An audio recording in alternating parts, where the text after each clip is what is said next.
Hal menarik terlihat pada lanjutan sidang DPRD Kota bersama Wali Kota Kupang Jeffrey Riwukore. Di depan Wali Kota, para anggota DPRD menceritakan bagaimana komunikasi yang gagal dibangun antar pimpinan OPD bersama DPRD.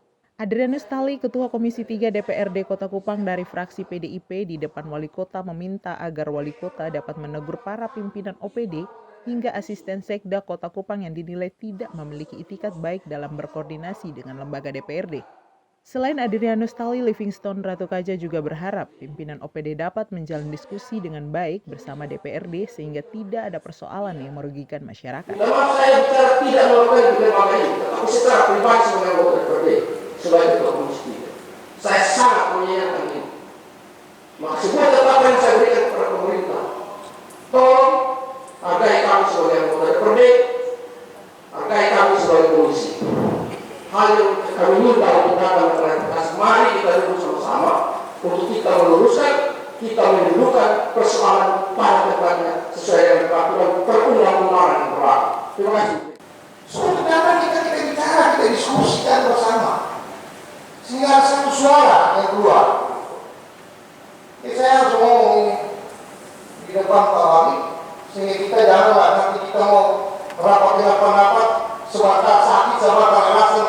Kamu disuruh staf-staf yang atas saya tidak buat apa gitu. Paling hal-hal yang prinsip sekali.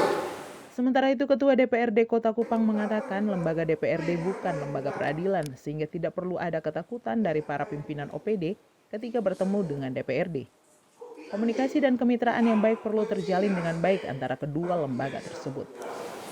Itu berarti menurut saya kemampuannya mereka tidak ada. Saya akan jelaskan apa sulitnya. Di sini ini bukan tempat untuk mengadili dan memutuskan. Ada di pengadilan. Jadi kalau bapak pada mengeluh keluar dari aturan, makanya berhadapan dengan apa atau gitu. Tapi kata kau jelaskan ini kemitraan seperti ini.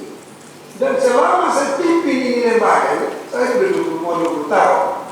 Itu yang saya harapkan. Saya ini suara keras, tapi hatinya baik saja.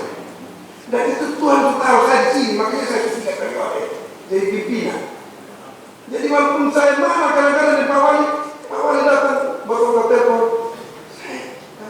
kan saya ini seorang pemimpin, harus menghadapi semua dengan ketenangan saya. Makin hari makin tenang. Menanggapi hal tersebut, Wali Kota Kupang mengatakan adanya miskomunikasi dan koordinasi yang kurang baik menyebabkan terjadinya hal-hal tersebut. Dia mencontohkan jadwal kegiatan yang bertabrakan dan ketidaktepatan waktu kegiatan selalu menjadi penyebab mundurnya berbagai kegiatan. Catatan buat Pak Sugeng, teman-teman, untuk komunikasi. Kalau nggak komunikasi jadi repot, semua macet semua dan jadi saling curiga, saling seolah tidak menghormati dan sudah tahu ada jadwal bikin lagi seolah jam yang sama. Nah, itu perlu catatan buat kita semua ke depan kita bisa lebih baik lagi. Jadi itu. Kemudian saya pikir begini Pak, hal-hal yang berkaitan dengan yang lain-lainnya perlu dijelaskan oleh Pak Sekda nanti atau disampaikan kenapa kok kawan-kawan yang pimpinannya hadir pada saat itu ada acara apa. Kalau lupa ada acara kenapa hadir, kan itu perlu dijelaskan supaya ada komunikasi yang baik dengan satu dengan lain. Tapi memang terus terang ada informasi juga ke saya, bisa salah bisa benar, bahwa yang dibicarakan adalah mengenai dana yang hilang. Mohon maaf, sebenarnya tidak ada dana yang hilang. Dalam akuntansi itu tidak ada dana, tapi penampakannya mungkin yang berbeda. Dalam akuntansi itu ada debit kreditnya jelas tidak ada dana hilang. Cuman adalah mungkin saja dulunya angkanya 10 juta, kemudian dialihkan misalnya jadi 7 juta, ya, atau dialihkan 3 juta, kembali lagi 3 jutanya karena perjuangan dari provinsi, maka dia kembali lagi ke 10 juta, sehingga 3 juta ini dapat hilang. Jadi itu perlu diklarifikasi, bukan duit, bukan menghindar, itu klarifikasi secara jelas ke kawan-kawan ini. Dari Rudolf, FB TV melaporkan.